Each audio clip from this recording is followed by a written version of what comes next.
Hello, good evening. Welcome to another episode of Brett's Old Time Radio Show. The rain has been, well, it's been horrendous. It's so rainy. We've got flooding everywhere. Not good at the moment, but it's very cozy because I lit a fire last night and I'm going to light a little fire for us as well this evening because there's nothing like it, is there? When on a rainy, really wet, wintry night, there's nothing like big open fire, and maybe we'll do a little bit of hot chocolate and Baileys with some marshmallows if you fancy it. Thank you for joining me once again for our regular late night visit to those dusty studio archives of old time radio shows right here at my home on the south coast of the United Kingdom. I'm Brett, I'm your host for our nighttime podcast. Welcome to another episode. I've got Facebook, Instagram and YouTube. Go check them out. They're all called Brett's Old Time Radio Show. And if you want to drop me an old school style message, brett@tourdate.co.uk. Right, time now for another adventure with Sherlock Holmes and Dr. Watson.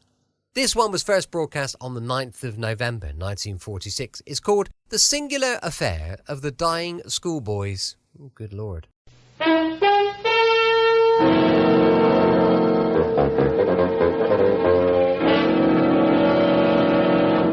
Kreml Hair Tonic and Kreml Shampoo present the new adventures of Sherlock Holmes, starring Nigel Bruce as Dr. Watson and Tom Conway as Sherlock Holmes.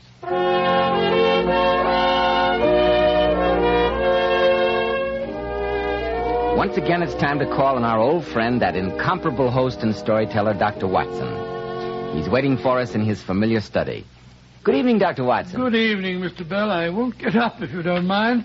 This change in the weather has given me a twinge or two of rheumatism, I'm afraid. No, I'm sorry to hear that, Dr. Watson. We old fossils can't expect to be as hale and hearty as you young fellows, you know. I don't know that I feel so young today, Dr. Watson. I stopped by the military academy this afternoon and saw my cousin there. He's 13 years old, and after an hour with him, I realized I'm really quite ancient. 13 years old. Oh, a fine age. He's happy at the school, Mr. Bell? Crazy about it. Yes, I'm sure that in this day and age, a boy almost looks forward to going to school. Conditions were far different in certain parts of England just before the turn of the century, I'm afraid. I'm thinking in particular of a school that Holmes and I had occasion to visit, and of the frightened, unhappy youngsters who lived there in mortal terror of their lives. Oh, this has all the hallmarks of the beginning of a Sherlock Holmes adventure. It is, my boy. It's a story I call The Singular Affair of the Dying Schoolboys.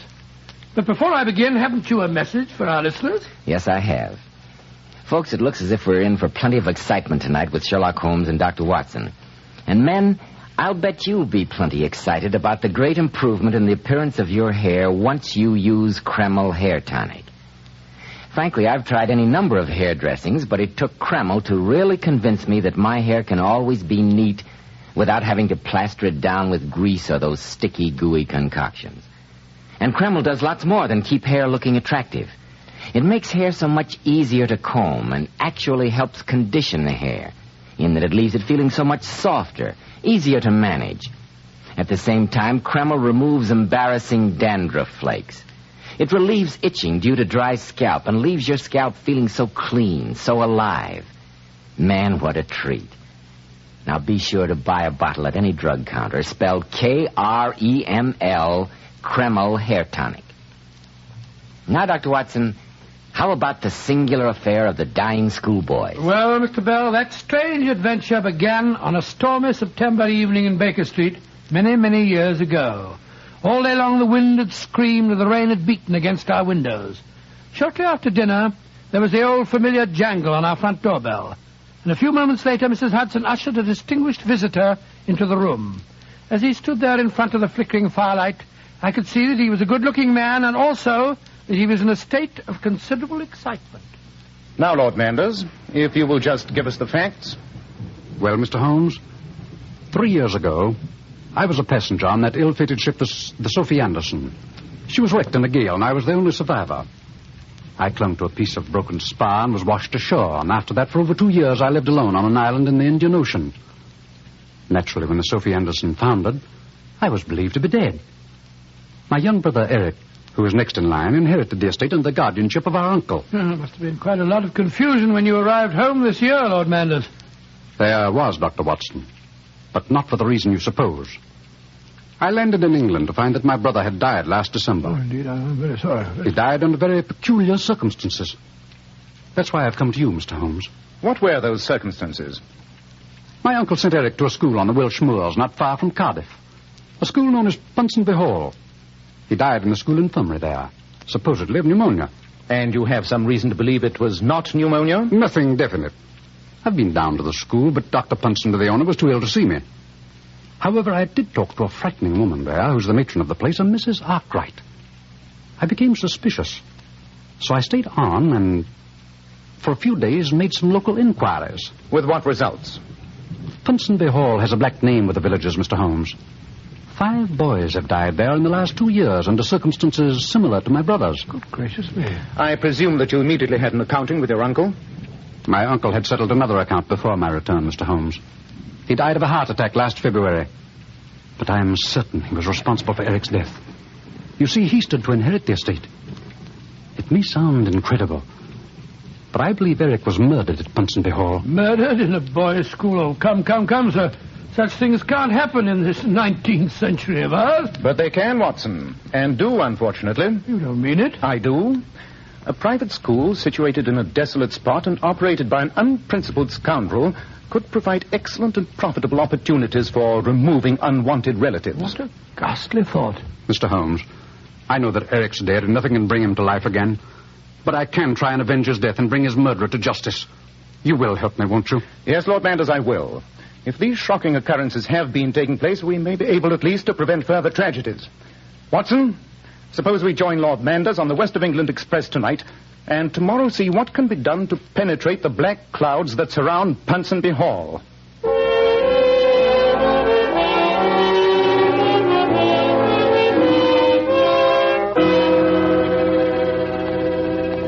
We're walking in the wrong direction, Mr. Holmes. The school's behind us. And before going there, I thought we might profitably pay a visit here in the village to Llewellyn Coffin. Oh, who's he?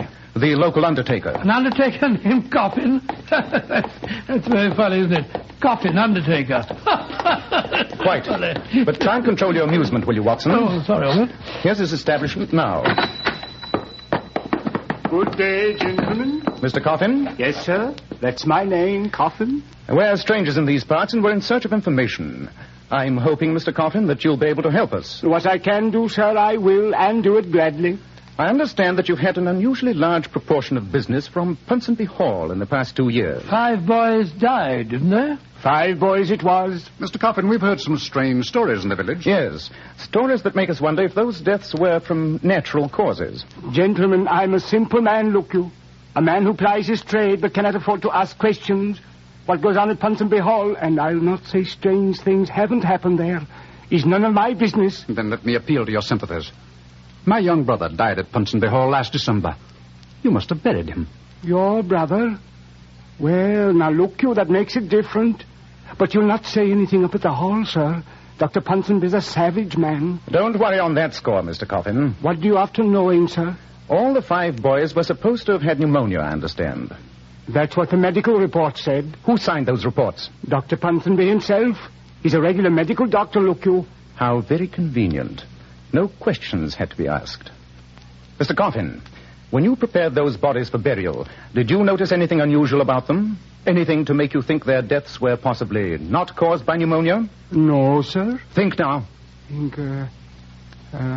Well, now that you mention it, there was one thing I was after noticing. Oh, what was that, my good man? The boys had a strange look on their faces as they lay there, as if something had frightened the wits out of them just before they died. That's very odd. The face of anyone dying from pneumonia would be in repose. Did you notice anything else, Mr. Coffin? Any other peculiarity? Well, there was one thing, sir, that gave me to thinking.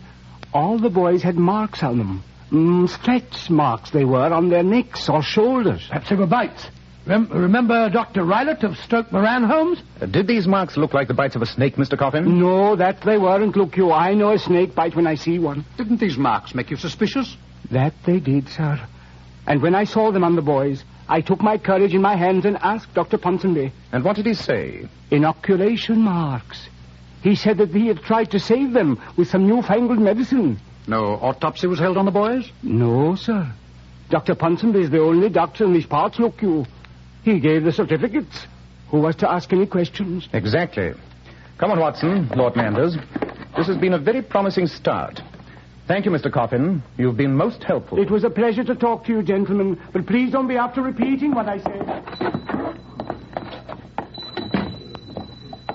Well, Mr. Holmes, I think you'll agree my suspicions were well-grounded. Yes. And we'll lose no time investigating this matter. I think we may work faster if we divide our forces. I shall return to the inn and compose a telegram that I shall ask you to send for me, Lord Manders. Of course, Mr. Holmes. Aren't you going to Ponsonby Hall, Holmes? Not immediately. However, you, my dear Watson, can be my advance guard. Me? Yes. I think that your open countenance, combined with that delightful Scottish accent you sometimes assume, plus an appropriate name, should lull Dr. Ponsonby into believing that he has another wealthy customer who needs his very specialized services. Well, Holmes, I'll do my best. Just the same, I'll be very relieved when you get on the scene.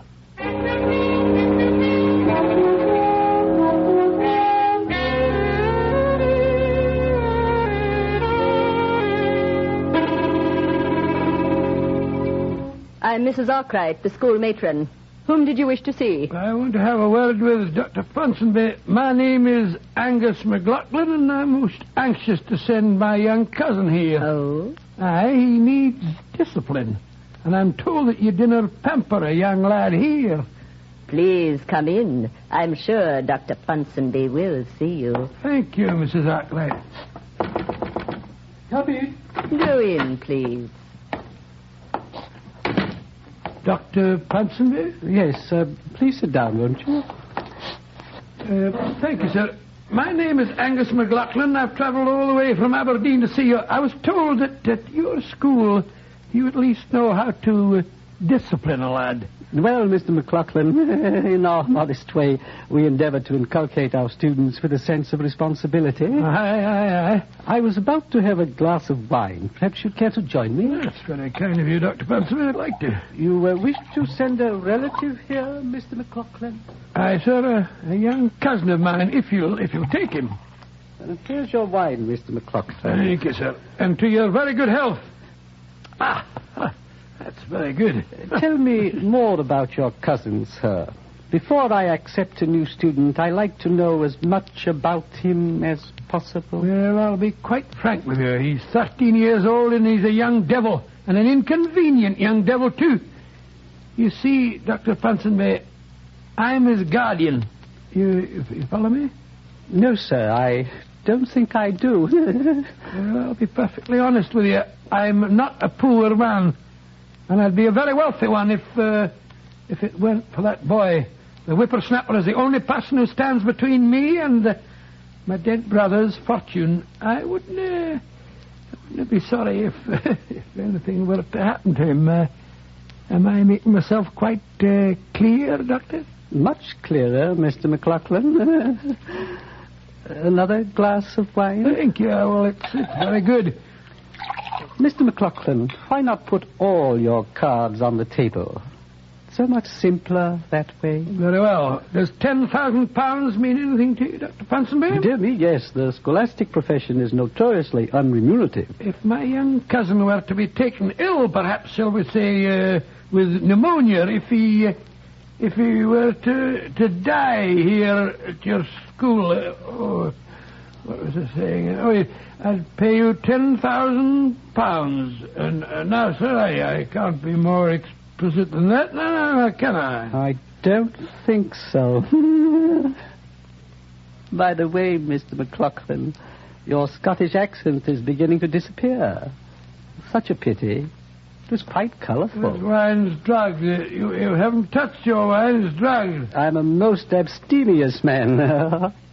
Particularly on occasions like this, Dr. Watson. How did you know my name? Even in this remote spot, I've seen photographs of you and your friend, the famous Sherlock Holmes.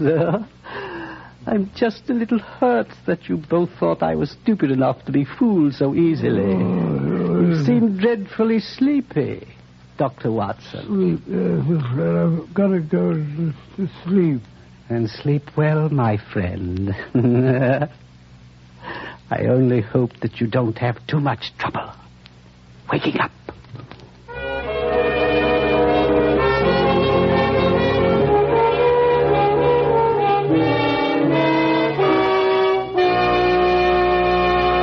In just a moment, we'll find out just how much trouble Dr. Watson does have in waking up. But first, have you noticed how men are taking a greater interest in their appearance lately? Competition today is keener than ever. And I'm sure you'll agree one of the greatest assets to a man's appearance is well-groomed hair. So, men, let me give you this tip about Kreml Hair Tonic and why it's preferred by so many of America's most successful and prosperous executives. Kreml, Kreml, keeps dry, ruffled hair neatly in place all day long. It gives it such a handsome, healthy-looking luster, too. Yet Kreml never leaves hair with that offensive, cheap, greasy look. It never leaves hair and scalp full of sticky goo, which feels so dirty. Kreml always looks and smells so clean on both hair and scalp. It gives hair that attractive, natural he-man look, which certainly hits the jackpot with the ladies. And don't forget, Kreml does lots more than keep hair looking handsome. Let me repeat, Kreml does lots more than keep hair looking handsome. It makes hair feel softer, easier to manage. At the same time, it removes dandruff flakes and makes the scalp feel so clean and invigorated. Men, use Kreml Hair Tonic daily. And see if you don't say, my hair never looked better. My scalp never felt cleaner. Well, Dr. Watson, you certainly left me teetering on the edge of my chair. We left you drugged in the schoolmaster's study. What happened next? Well, my first conscious recollection was to find myself with a violent pounding in my head, lying in a small clearing between some trees. Bending over me with a look of deep concern on his face was my old friend Sherlock Holmes. Watson. Watson, old chap, are you all right? Yes, I got a frightful headache, Holmes. What are you doing there in those clothes with that droopy moustache? It proved a good enough passport to secure me employment at the stables here. Well, how did you get me out of Ponsonby's study? And the stables command an excellent view of the school building. Your long absence worried me. And when Dr. Ponsonby finally appeared, alone, I became suspicious. So I took advantage of his absence, slipped through the study window, and rescued you. Well, thank heavens you did. He gave me drugged wine. It's a funny thing, Holmes. I was probably delirious, but I swear that I saw a woman's handbag on the table. A pink and black beaded bag, and it was alive and moved. Great heavens! That confirms my worst suspicions. Did you see it, too? No, it wasn't there when I came in. Somebody, probably Mrs. Arkwright, removed it. Watson, you were never closer to death. I blame myself for having allowed you to tackle Dr. Ponsonby alone. Don't reproach yourself, Holmes. Where's Lord Manders? Waiting at the inn for an answer to my telegram. He is to meet us later behind the lodge gates. What's our next move? To go to the stables, dirty you up a bit and get you a change of clothes. Then we'll return to the attack. There's desperate work ahead of us.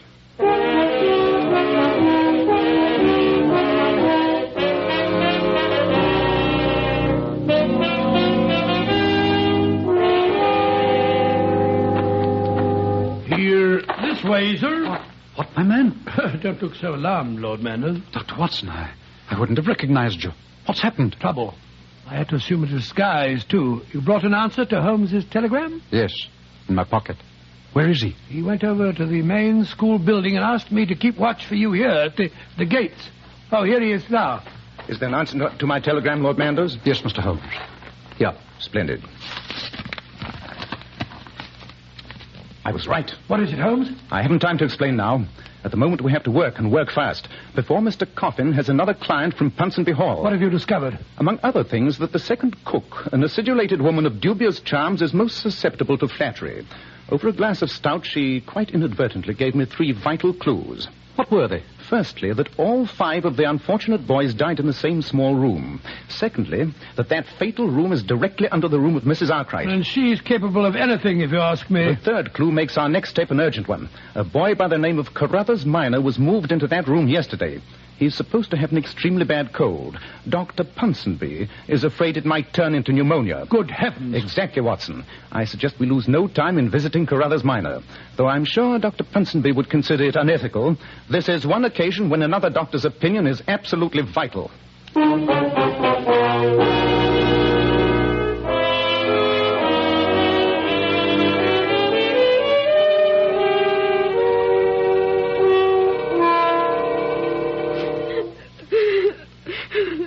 There, Carruthers.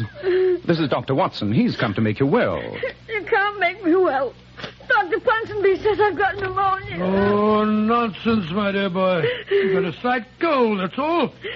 If Dr. Ponsonby says I've got pneumonia's what I've got. Nothing of the kind, my boy. Nothing of the kind. Watson, you notice this bed is anchored to the floor? It can't be moved. What does that suggest to you? Well, again, it reminds me of Stoke Moran and Dr. Rylott. But I don't see any bell pull. No, Watson. No bell rope is needed, because no murderous snake is involved in this plot. But look up there, directly above the bed. Small trapdoor. Leading from Mrs. Arkwright's room. Now the whole picture's clear. The trapdoor, the strange marks on the dead boys, the beaded bag that you saw. What was that? I don't know. Lord Manders is standing guard in the hallway. It's Dr. Ponsonby. He's come to look at my pneumonia. Mrs. Arkwright. I know you were expecting Lord Manders. He's lying in the hallway. He was looking in the wrong direction. Unfortunately for him. Don't let Mrs. Arkwright come near me. Don't let her. Mrs. Arkwright, I'd put that revolver away if I were you. I doubt if you know how to handle it. I assure you that I do. Having used the butt end of it on your friend so successfully should prove that fact. Grab her, Watson. Right, you are. Get away from Drop me. that revolver, Mrs. Arkwright. That's right. Let the old girl have it. Drop that revolver, do you hear me? That's better. I say, Holmes, she's fainted. Good. Help me carry her up to her room. Well, what about young Carruthers and Lord Manders? We must remove them to a place of safety, and then, Watson, all that remains is to call on the giggling Dr. Ponsonby.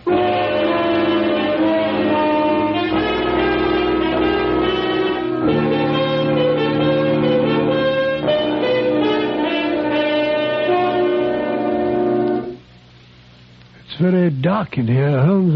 I don't like this at all. Quiet. Somebody's coming. Good evening, Dr. Ponsonby. Let me light your desk lamp for you. You startled me. Who are you?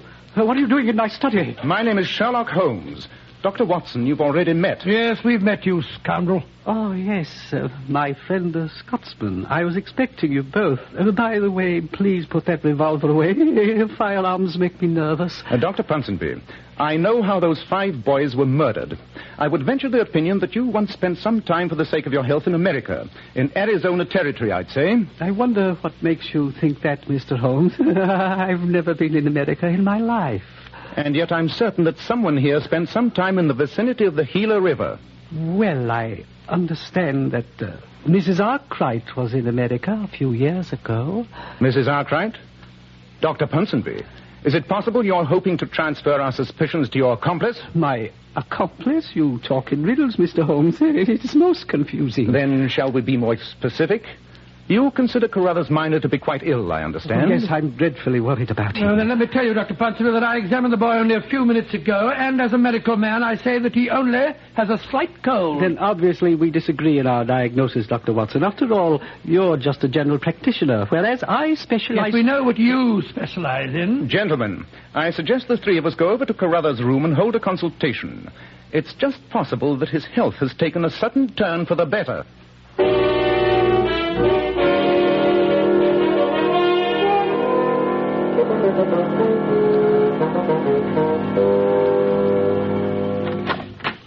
But the bed's empty. Carruthers Minor has gone. Yes, Dr. Ponsonby. And suppose you take his place. All right, I've got him, Holmes. Leave me alone. What are you going to do? Lash you to this bed and see if you can stomach your own filthy medicine. This is outrageous. Of course. I think that if we were to reconstruct your crimes with you as the victim, we might persuade you to confess. Mrs. Arkwright! Mrs. Arkwright, help! I'm afraid she can't help you. She's in her room with the door locked from the outside. There we are, Holmes. He's lashed up so that he can't move. But you don't understand. Mrs. Arkwright has her instructions.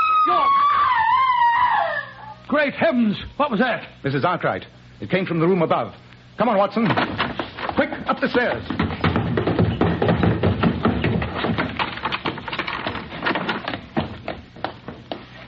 She's fainted again. Feel her pulse. I'm just going to... Holmes, there is no pulse. She's dead. The poison works fast. Observe those marks on her wrist. Looks as if some animal had bitten it. It has.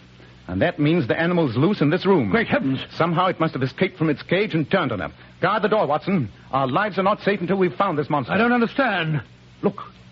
Look. Under that washstand there. Good heavens, it's that beaded handbag again. And it's moving. Give me your walking stick, Watson. Here. There. This diabolical creature has done enough damage for one lifetime. It's dead, Holmes, but what in thunder is it? It looks like some sort of lizard. It's all pink and covered all over with black scales. That's what made me think it was a handbag. But I've never seen a lizard as large as that. Of course you haven't. So let me introduce you to the peculiar villain of this piece.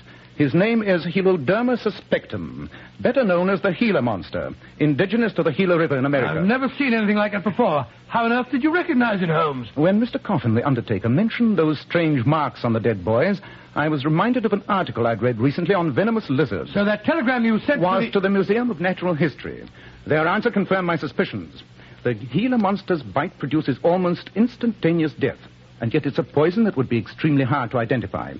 The fixed bed in the room below us, the trap door directly above it in this room, and the help of an unscrupulous accomplice like Mrs. Arkwright makes the rest of the picture very clear. Now that the monster's dead, how are you going to frighten Dr. Ponsonby into a confession? Dr. Ponsonby need not know the animal's dead.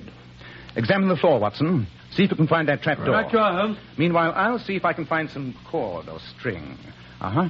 Here's a ball of twine on the dressing table, placed there for use in the intended murder of Carruthers Minor, no doubt. Found the trap, Holmes. There's a ring here in the floor and a section of the carpet's been cut out. Good. And now to attach the twine to the body of the Gila monster. So. All right, Watson. Open the trap door. Very well, Holmes.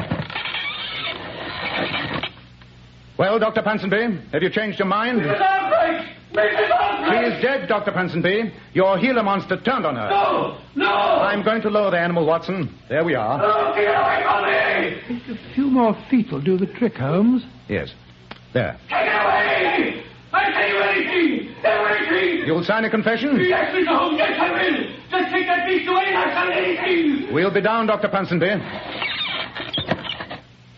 Well, Holmes, thank heavens that's done with. What a shocking affair. Yes, Watson, but not without a note of poetic justice. What do you mean? Well, isn't it poetic justice that a dead reptile should be instrumental in bringing a live one to the gallows?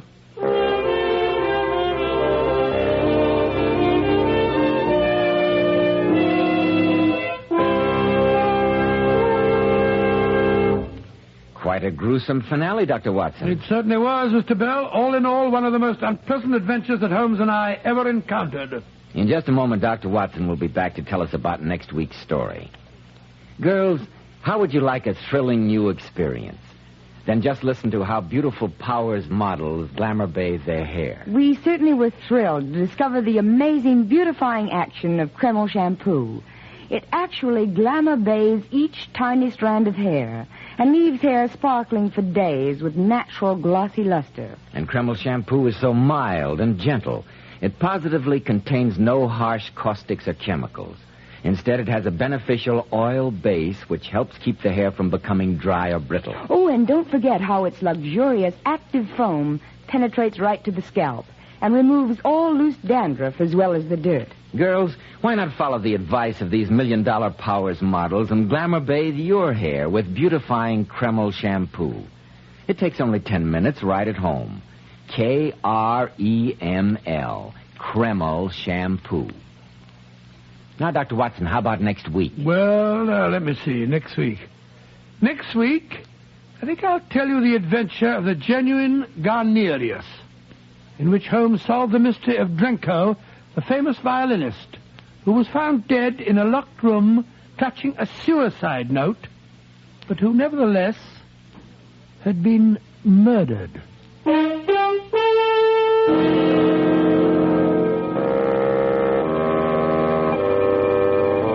Tonight's new Sherlock Holmes adventure was suggested by an incident in Sir Arthur Conan Doyle's story, The Speckled Band. Nigel Bruce appeared by permission of California Pictures, Tom Conway through the courtesy of Eagle Lion Pictures.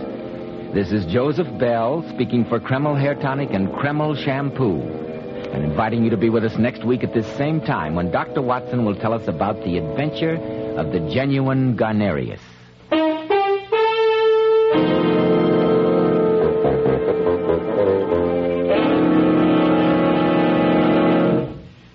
This is ABC, the American Broadcasting Company. Welcome back. Hope you enjoyed our latest adventure with Sherlock Holmes and Dr. Watson. And don't forget, we'll be back tomorrow with some Rocky Jordan going live at 5 p.m. GMT. Don't forget, we've got a supporter page, patreon.com/Brett's Old Time Radio Show. But for now, thanks for listening. I'll be with you 7 days a week, each and every week, and I'll see you tomorrow on Brett's Old Time Radio Show. Love you. Bye.